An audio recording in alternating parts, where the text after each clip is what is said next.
Breaking news. మాజీ మంత్రి YSR Congress party senior నేత అంబటి రాంబాబుకు గుంటూరు పోలీసులు మరోసారి నోటీసులు జారీ చేశారు. రాజమండ్రి సెంట్రల్ జైలు నుంచి విడుదలైన అనంతరం ఆయన గుంటూరుకు బయలుదేరగా మార్గ మధ్యలో పోలీసులు ఆయన్ను అడ్డుకొని ఈ నోటీసులు అందజేశారు.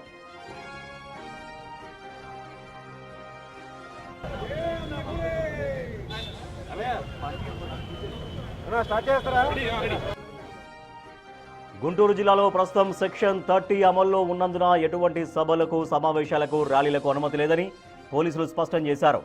రాజమండ్రి నుండి గుంటూరుకు భారీ కాన్వాయ్తో ర్యాలీగా రావద్దని, నిబంధనలు ఉల్లంఘిస్తే కఠిన చర్యలు తీసుకుంటామని నోటీసుల్లో పేర్కొన్నారు. అంబటి రాంబాబు వెంట ఇప్పటికే భారీ సంఖ్యలో అనుచరులు, కార్యకర్తలు ఉండడంతో ఎలాంటి అవాంఛనీయ సంఘటనలు జరగకుండా పోలీసులు భారీ భద్రతా బలగాలను మోహరించారు.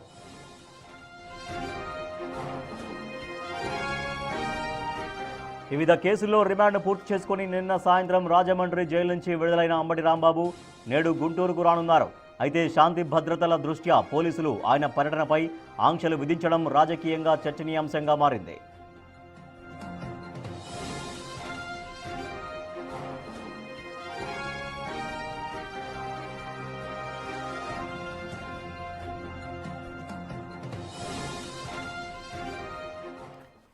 మాజీ మంత్రి అంబటి రాంబాబు నిన్న జైలు నుంచి విడుదలయ్యారు. సో ఇప్పుడు గుంటూరుకు వెళ్తున్నటువంటి సమయంలో గుంటూరుకు వెళ్తున్న క్రమంలో మార్గ మధ్యలో పోలీసులు మరోసారి అంబటి రాంబాబుకు నోటీసులు జారీ చేశారు. ఎటువంటి ర్యాలీలకు కానీ, ఎటువంటి హడావిడికి కానీ, పర్యటనలకు కానీ అనుమతి లేదు అంటూ స్పష్టంగా పోలీసులు చెప్పినప్పటికీ కూడా భారీ సంఖ్యలో వైఎస్ఆర్ కాంగ్రెస్ పార్టీ కార్యకర్తలు అక్కడికి చేరుకోవడంతో పోలీసులు మరి ఏం చేయబోతున్నారు అనేది మరొక ఇంట్రెస్టింగ్ పాయింట్గా మారింది. మా ప్రతినిధి శివ మరింత సమాచారం ఇస్తారు. శివ, ఏం చేయబోతున్నారు? పోలీసులు ఆల్రెడీ నోటీసులు ఇష్యూ చేశారు. ఎటువంటి ర్యాలీలకు, ఎటువంటి ఒక మూమెంట్స్కి, అంటే కార్యకర్తలతో భారీగా వెళ్ళడానికి అనుమతి లేదని చెప్పినటువంటి నేపథ్యంలో కార్యకర్తలు భారీగా అక్కడికి వచ్చారు. సో పోలీసులు ఏం చేయబోతున్నారు? ప్రస్తుతం నోటీసులు అయితే ఇచ్చారు. ఫర్దర్ వాట్ నెక్స్ట్ ఏం జరగబోతుంది అక్కడ?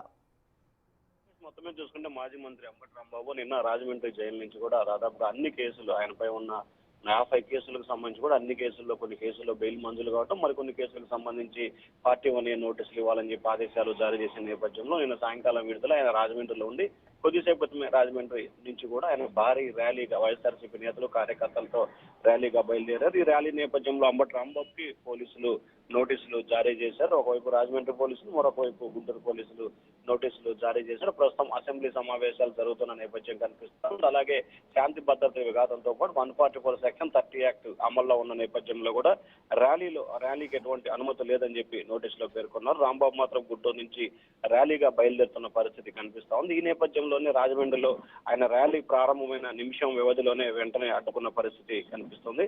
ఆయన అంబటి రాంబాబు నుంచి గుంటూరు బయలుదేరిన వాహనాలకు సంబంధించి కేవలం 3 వాహనాలకి పోలీసులు అనుమతి ఇచ్చారు. ఆ తర్వాత ఎక్కువగా ఉన్న వాహనాలన్నింటినీ కూడా పోలీసులు అడ్డుకున్న పరిస్థితి కనిపిస్తా ఉంది. అంబటి వాహనం కదిలిన వెంటనే పోలీసులు మిగిలిన వాహనాలను అడ్డుకోవడంతో వెంటనే దిగిన రాంబాబు అక్కడి నుంచి కూడా పోలీసులతో వాగ్వివాదానికి దిగిన పరిస్థితి కనిపించింది. తమ కార్యకర్తల నేతల్ని అనుమతించాలని చెప్పి కూడా ఆయన పోలీసులతో వాగ్వివాదానికి దిగిన పరిస్థితి కనిపించింది. అక్కడే ఉన్న వైఎస్ఆర్సీపీ నేతలు జక్కంపూడి రాజా, పలువురు వైఎస్ఆర్సీపీ నేతలు పోలీసుల తీరుని వ్యతిరేకిస్తూ ఆందోళనకు దిగిన పరిస్థితి కనిపించింది. రాజమండ్రి నుంచి కూడా గుంటూరు వరకు ర్యాలీగా రావాలని చెప్పి కూడా అంబటి రాంబాబు, వైఎస్ఆర్సీపీ నేతలు తీసుకున్న నిర్ణయం కనిపిస్తా ఉంది. ఈ నేపథ్యంలోనే దాదాపుగా రాజమండ్రి అంటే ఉమ్మడి తూర్పుగోదావరి, ఉమ్మడి పశ్చిమ గోదావరి, ఉమ్మడి గుంటూరు, ఉమ్మడి కృష్ణా జిల్లాల మీదుగా ఆయన భారీ ర్యాలీ చేస్తూ అంటే దాదాపుగా సాయంత్రం వరకు ఈ ర్యాలీ కొనసాగించాలనేది వారి ఆలోచనగా కనిపిస్తా ఉంది. ఈ నేపథ్యంలో ఒకవైపు అసెంబ్లీ సమావేశాలు జరుగుతుంటే విఐపీలు, వివిఐపీలు మూవ్మెంట్ నిత్యం ఉంటున్న నేపథ్యంలో భద్రతాపరమైన ఇబ్బంది సమస్యలు ఏర్పడతాయని చెప్పి పోలీసులు అయితే నోటీసులు జారీ చేశారు. శివ, మధ్యలోనే దారి పొడవునా అక్కడక్కడ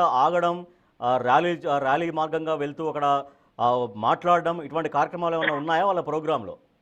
అంటే ఖచ్చితంగా ర్యాలీకి సంబంధించి కూడా ఎక్కడైతే నాయకులు కానీ, కార్యకర్తలు కానీ వస్తుంటే ఖచ్చితంగా ఆగి అక్కడి నుంచి కూడా వారితో సంఘీభావం తెలపడం కానీ, లేకపోతే వారికి విష్ చేసే పరిస్థితి కూడా కనిపిస్తా ఉంది. ఎందుకంటే ముఖ్యంగా దీనికి సంబంధించి కూడా ఇటీవల కాలంలో అంబటి రాంబాబు జైల్లో ఉన్న సమయంలో కూడా చలో అంబటిల్లుకు సంబంధించి కూడా కాపు నేతలు పిలుపునిచ్చిన పరిస్థితి కనిపించింది. ఈ నేపథ్యంలో అంబటి రాంబాబు విడుదల అవడంతో కూడా కాపు సంఘానికి సంబంధించిన నేతలు, అలాగే వైఎస్ఆర్సీపీ నేతలు భారీగా తరలి రావాలని చెప్పి వైఎస్ఆర్సీపీ నిన్న పిలుపునిచ్చిన నేపథ్యంలో కూడా ఉభయ గోదావరి జిల్లాలకు సంబంధించిన నేతలు భారీ స్థాయిలో అక్కడికి చేరుకున్నట్లు కూడా కొంత సమాచారం అయితే అందుతున్న పరిస్థితి కనిపిస్తోంది.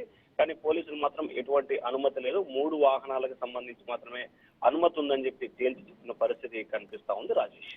Right, thank you Shiva. మాజీ మంత్రి అంబటి రాంబాబు రాజమండ్రి జైలు నుంచి నిన్న విడుదలయ్యారు. అనేక కేసుల్లో రిమాండ్గా ఉన్న నిన్నటి వరకు నిన్న బెయిల్ రావడంతో రిలీజ్ అయ్యారు. అయితే రాజమండ్రి నుంచి గుంటూరు వెళ్తున్నటువంటి క్రమంలో ఇక్కడ భారీగా వైఎస్ఆర్ కాంగ్రెస్ పార్టీ కార్యకర్తలు అక్కడికి చేరుకున్నారు.